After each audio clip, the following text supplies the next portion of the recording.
Well, you know, you need to show your ID to buy alcohol or even a lottery ticket. And now you may also need to show one when accessing porn online. News 4's Capitol Bureau Chief Kaylee Olivas is joining us now with an update on this. Kaylee? Yeah, Kevin, Jolene, a bill is making its way through the Capitol right now. It would require all Oklahomans to verify their age, not once, not twice, but every time you want to access that site.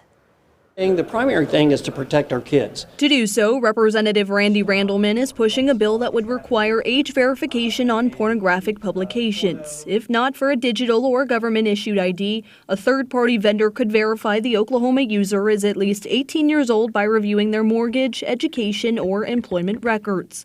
But only those who exceed 33% in having material, quote, harmful to minors posted would have to follow this. We've asked now twice how that metric system would work. How are you going to measure that on a website? I don't have all the answers for that right now. How are you going to measure the 33.3% on these sites? If we expel everything from that, we felt like that may hurt you as a news agency or publications. And so that's the reason that we came up with that. The answer is still unclear. On top of that, there was a lot of confusion amongst House committee members. When you say porno, what does that mean to you?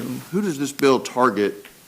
What I'm having a hard time figuring out is, who are we targeting with this? So are you referring to sex between a man and a woman? What is that what you're saying is inappropriate? Despite several questions being left on the table, the bill passed with a majority vote.